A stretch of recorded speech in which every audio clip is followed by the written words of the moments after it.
ሰላም ሰላም ጤና ይስጥልኝ ውድ የፊደል ቲዩብ ፕሮግራም ተከታታዮች እንዴት አላችሁ? በያላችሁበት ሰላማችሁ ይብዛ።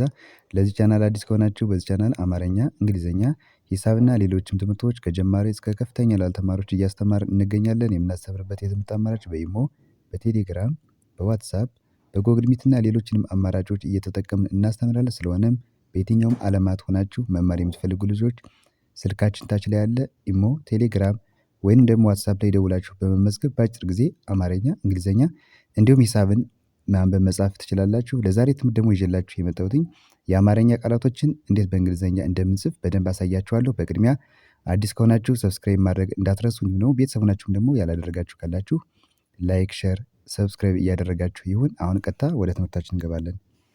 ከዚህ ጋር የምታዩቸው እነዚህ የመጀመሪያዎቹ ፊደላቶች ተነጣጥለው ከዚህ ጋር እንደምታዩቸው ፊደላቶች እነዚህ ተነጣጥለው የተቀመጡ ናቸው። እነዚህ ከተለያየ ቦታ ያሉትን ደግሞ በአንድ ላይ ተገጣጥመን እንደምንጽፍ መጀመሪያ እናያለን በአማርኛ። ከዚያ እነዚህን ያየናቸው ፊደላቶችና ቃላቶችን ደግሞ በእንግሊዝኛ እንዴት እንደሚጻፉ ደግሞ አንድ በአንድ አሳያችኋለሁ ማለት ነው።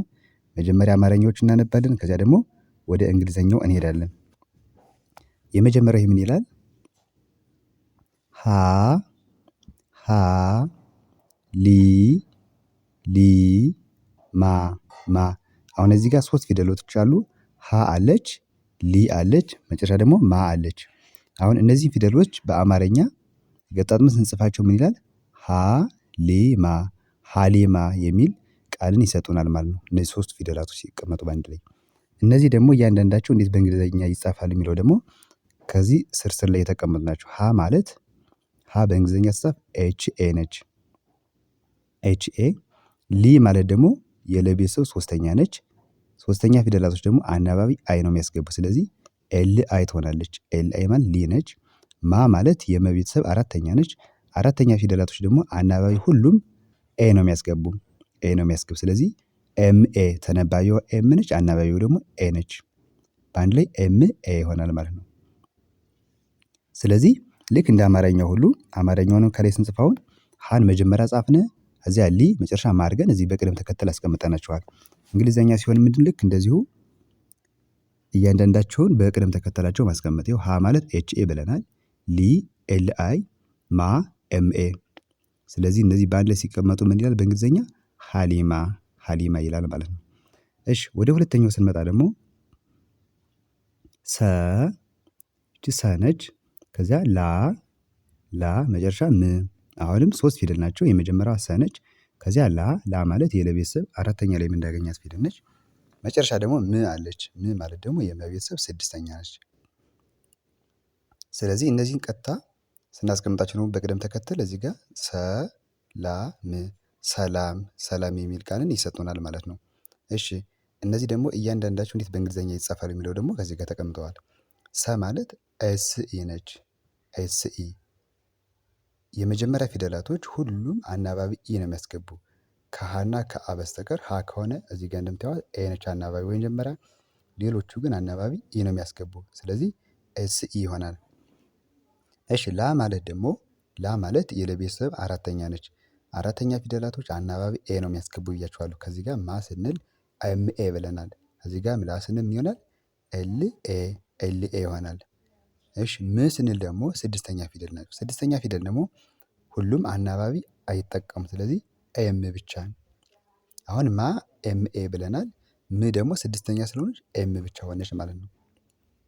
ስለዚህ እነዚህም በቅደም ተከተል ስናስቀምጣቸው ልክ እዚህ ጋር እንደምታዩቸው ኤስ ኢ፣ ሰ፣ ኤል ኤ፣ ላ መጨረሻ ም ደግሞ ኤም ብቻ ትሆናለች ማለት። ስለዚህ ሲነበብ ምን ይላል? ሰላም ሰላም ይላል። እሺ ወደ ቀጣዩ ስንሄድ አ ለ ሁ ሶስት ፊደል ናቸው። አሁንም መጀመሪያ አ አለች፣ ከዚያ ያለ መጨረሻ ደግሞ ሁ። ሁ ማለት የሀ ቤተሰብ ሁለተኛ ነች። እነዚህም በአንድ ላይ ስናስቀምጣቸው እዚህ ጋር አለሁ አለሁ የሚል ቃል ይሰጡናል። እሺ እነዚህ ደግሞ በእንግሊዝኛ ሲጻፉ አ ማለት በእንግሊዝኛ ኤ ነች። ኤ እንደ አ ትነበባለች። ይቺ የእንግሊዝኛ ፊደል ኤ ነች። ይቺ ስትነበብ አ ተብላ ነው የምትነበብ። ለ ማለት ኤል ኢ፣ ሁ ደግሞ ሁለተኛ ፊደል። ሁለተኛ ፊደላቶች አናባቢ ዩ ነው የምንጠቀም፣ ዩ እንጠቀማለን። ስለዚህ ምን ይሆናል? ኤች ዩ። ኤች ዩ ማለት ሁ ነች ማለት ነው። ኤች ዩ ሁ። ስለዚህ ልክ እንደ አማርኛው ሁሉ እዚህ ጋር ደግሞ ስናስቀምጥ አ ኤ ነች፣ ለ ኤልኢ ነች። ሁ ደግሞ ኤች ዩ ነች። ስለዚህ ይህ ምን ይላል? አለሁ አለሁ ይላል ማለት ነው። እሺ ወደ ቀጣዩ ስመጣ ደግሞ ከዚህ ጋር ደግሞ ምን ይላል?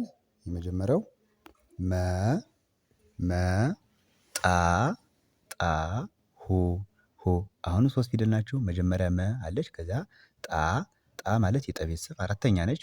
ሁ የሀ ቤተሰብ ሁለተኛ። እነዚህ ባላይ ሲቀመጡ እዚህ ጋር መጣሁ መጣሁ የሚል ቃልን ይሰጡናል። እሺ እነዚህ እያንዳንዳቸው በእንግሊዝኛ ሲጻፉ መ ማለት ኤምኤ ነች። ቀደም ብዬ ነግራችኋለሁ።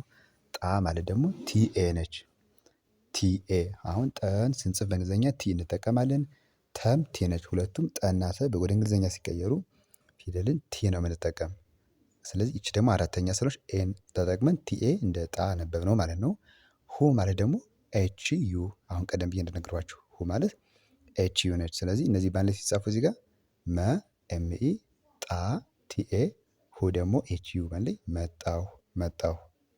እሺ ከዚህ ጋር ደግሞ ቤ ቤ ቶ ቶ ች ች ቤ ማለት የበቤተሰብ አምስተኛ፣ ቶ የተቤተሰብ ሰባተኛ፣ ች የቸ ቤተሰብ ስድስተኛ።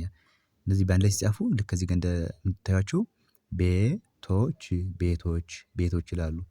ቤ ማለት ደግሞ በእንግሊዝኛ ሀሳብ ቢኢ ነው። አምስተኛ ፊደላቶች አናባቢ እንደ መጀመሪያ ፊደላቶች ሁሉ ኢ ነው የምንጠቀም። ይቺ አምስተኛ ናት ብያችኋለሁ። አምስተኛ ኢ እንጠቀማለን። ተነባቢዋ ደግሞ ቢ ነች። ስለዚህ ቢኢ ቤ ነው። ቶ ማለት ሰባተኛ ፊደል፣ ሰባተኛ ፊደል ደግሞ ሁሉም አናባቢ ኦ ይጠቀማሉ። ስለዚህ ቲኦ እንደ ቶ ትነበባለች። ቲኦ ቶ። ች ስድስተኛ ፊደል። ቸ ለመጻፍ ደግሞ ሁለት ተነባቢዎች ነው የምንጠቀም። ማና ማን? ሲና ኤች በአንድ ላይ ሁለቱ የቸ ተነባቢዎች ናቸው ማለት። ስለዚህ አናባቢ ደግሞ ስድስተኛ ላይ አንጠቀም። ሶ ሲኤች ብቻ እንደ ተነባቢ ሆነው ች ተብለው ይነበባሉ ማለት ነው።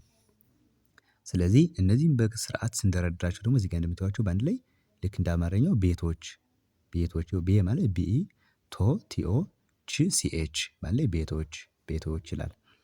እሺ ወደ መጨረሻው ስንመጣ ደግሞ መ ዲ ና። መ የመጀመሪያ ፊደል፣ ዲ የደ ቤተሰብ ሶስተኛ፣ ና የነ ቤተሰብ አራተኛ።